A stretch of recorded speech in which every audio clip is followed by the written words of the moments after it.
Hi everyone, these are the questions that people have asked me today for Tuesday, March 30th. Actually, wait, today's the 31st, huh? 31st, tomorrow's April Fool's Day. Wouldn't it be nice to be fooled and go back to school? All right, the first questions come from warm-ups. These were from yesterday and today, and it was number 8. And this should take you back to your days back in geometry when you learned your triangle congruence theorems. So we're talking about oblique triangles now. Everything that we've talked about so far in trig has all dealt with a right triangle. So next week, we're going to start talking about non-right triangles or oblique triangles. In geometry, you learn that you name triangles by their angles, and then the opposite sides get named the lowercase of what the angle is. So the given information that I gave you yesterday in the warm-up was I gave you angle A, I gave you side B, and I also gave you side C. Well, one of the triangle congruences that you might remember from geometry is side angle side. If you go around kind of clockwise or even counterclockwise and you see what's included, we have here a side angle side situation. And this will be important to us next week when we learn our law of sines and law of cosines, because depending on the given information and how they gave it to you will determine whether or not you're going to use the law of sines or the law of cosines. So the first thing you really just need to do is just draw a picture of the triangle and then take a visual look at what was given to you. So for example, in this one, I gave you angle A, and I gave you side A, and I gave you side C. So if we go around the triangle again in a rotation, either way, if you go this way in a rotation, you have angle side side, which you quickly see spells a bad word. So we're going to choose to go the other way around, and this is going to be side side angle, which you might remember from geometry is not a congruence that you can use to prove triangles congruent, but it is going to be a given case of information, and you'll learn next week that it is truly a pain in the angle side side.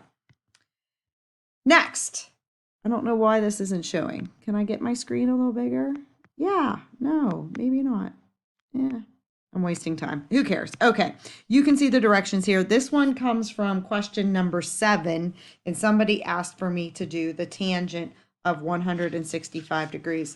You can do these angles really with the angle sum or difference, but we're teaching you the half angle formulas because there is another way, and the half angle formulas gives you another way of finding the exact value for the tangent or the sine or the cosine of 165.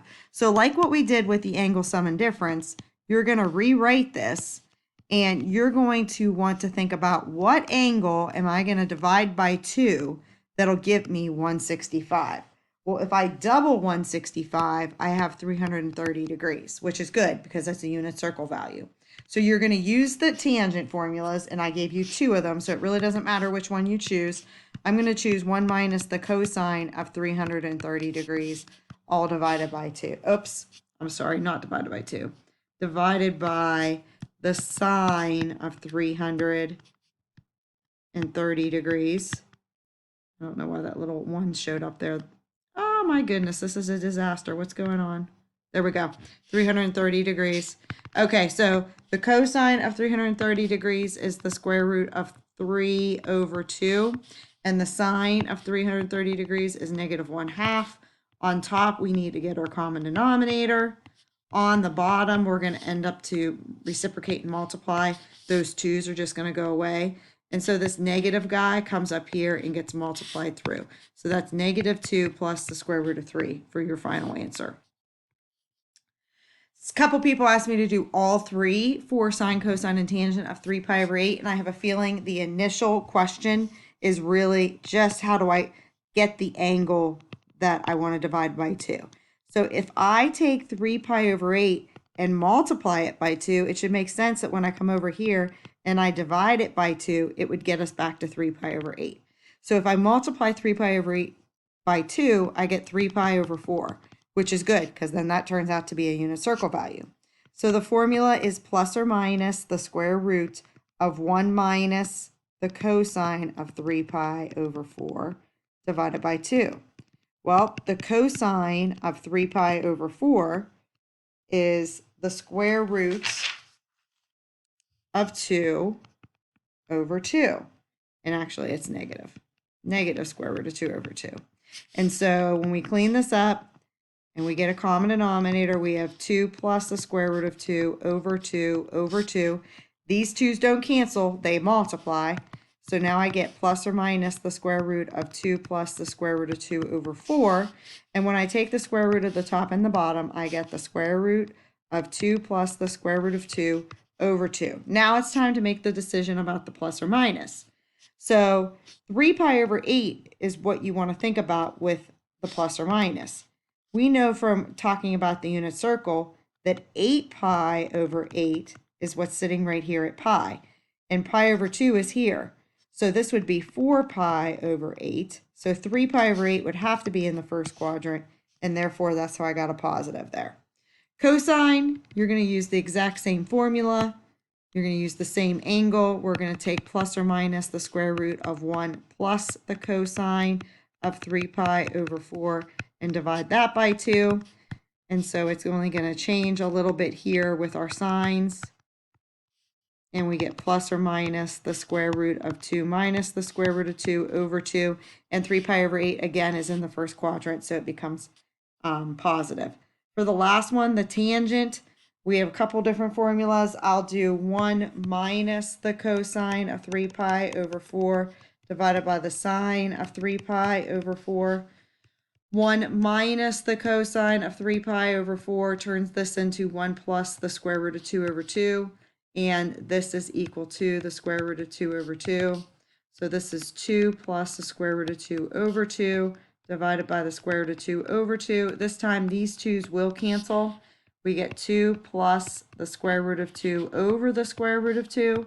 And if I rationalize, which I should, I get 2 square roots of 2 plus 2 over 2. And yes, these 2's can all simplify out. And so we get the square root of 2 plus 1, which is your final answer.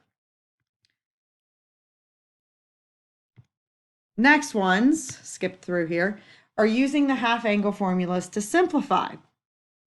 So we did this with the double angles a day or two ago. Here are our half angle formulas right here. I have them on our screen.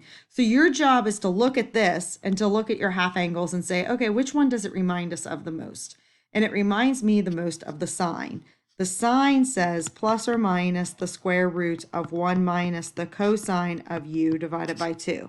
Well, we can see here that our u is 6x. So this equals the sine of u over 2. So in for u, I'm going to put in 6x. So this simplifies to the sine of 3x. The next one, it looks the most like the cosine one. And the cosine one is 1 plus the cosine of u divided by 2. In this case, u is 4x. So this is the cosine of 4x.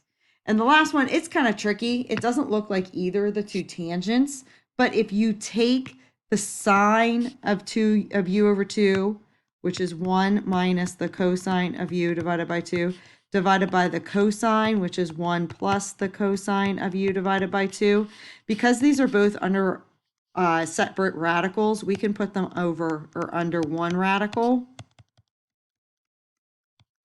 And then the 2's would cancel. There they go.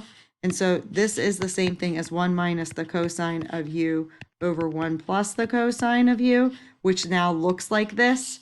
And u in our case is 8x. So this is the tangent of u divided by 2, or the tangent of 8x divided by 2, so the tangent of 4x. And that made me realize I made a mistake over here. This is the cosine of u divided by 2. So this is the cosine of 2x. I forgot to divide the 4x by 2. So those are your 3 answers for 10, 11, and 12. And then a couple people asked me for 13 and 14. Well, the problem with 13 is we have 2 separate angles here. So we're going to need to, of course, put in our sine formula for the half angle, which is plus or minus the square root of 1 minus the cosine of x divided by 2 plus the cosine of x minus 1 equals 0. Okay, so now the tricky thing here is we have the square root, and the only way to get rid of the square root is to square it. So before I square it, I'm going to move this stuff over here. And so now we have plus or minus the square root of 1 minus the cosine of x over 2 equals 1 minus the cosine of x. And now I can more easily, square both sides. And when you square both sides, the plus or minus is going to go away. It just doesn't even matter anymore. And the square root's going to go away. So I have 1 minus the cosine of x over 2. And over here, I need to do some foiling action. This is 1 minus 2 cosine of x plus the cosine squared of x. We got to get rid of the fraction, so I'm going to multiply everything through by 2. So now I have 1 minus the cosine of x equals 2 minus 4 cosine of x plus 2 cosine squared x. And then I'm going to bring these things over here. So we get 0 equals 1 minus 3 cosine x plus 2 cosine squared x. And of course, that's going to FOIL. Let me give myself some room here. This is going to, or factor, I mean, this is going to factor to 2 cosine of x minus 1 and the cosine of x minus 1. And so when you go and you solve this, we have the cosine of x equals, oh, am I looking at the, no, I'm looking at the right one. 1/2 and negative 1, and cosine equals 1/2 at pi over 3 and 5 pi over 3, and cosine equals negative 1 at, or no, cosine equals positive 1 at 0. So there are our 3 answers to this one. The next one, I move back up, there it is. Okay, so the next one here, we are going to substitute in for the tangent. It really doesn't matter which tangent you substitute in for. I'm just going to choose the first one. 1 minus the cosine of x over the sine of x minus the sine of x equals 0. We got to get rid of this denominator here, so I'm going to multiply both sides through by the sine of x. So I get 1 minus the cosine of x minus the sine squared of x, and that would equal 0. And of course, sine squared with a cosine, that's not good. So I'm going to turn sine squared into our Pythagorean identity, 1 minus the cosine squared of x, and distribute that negative through. 1 minus the cosine of x minus 1 plus the cosine squared of x equals 0. So this is cosine squared x minus cosine x, and the 1's subtract out. So factor out your GCF. Need a little bit more room here. We have the cosine of x equals 0. We have the cosine of x equals 1. And where does those things happen on our circle? This happens at pi over 2 and 3 pi over 2, and cosine equals 1 at 0. So hopefully, going over these problems, this helps you now. I have some reminders for you here. I tried office hours today on a teaching day with a few students, and they asked me some of the questions that we just went over. That seemed to work out really well. So I think I'm going to do 2 p.m. office hours. That should be after your regular school day. That should give you time to look at my lesson, to try your homework, and try your warm-ups, and then you can get on with me live on Blackboard Collaborate, and I'll answer your questions on those days. So I'll let you know what days those are going to be. It wouldn't be tomorrow because we're just going to have a quiz, but the next time I would do this would be on Thursday because it's a lesson day. So our schedule for the rest of the week is tomorrow you're going to have a quiz on everything we just went over today. Thursday, I'm going to teach you the last part of section 5.5. Friday, you have 2 quizzes. You're going to have your warm-up quiz, which should take you 5 minutes, and then your quiz on 5.5, which should take you 20 minutes.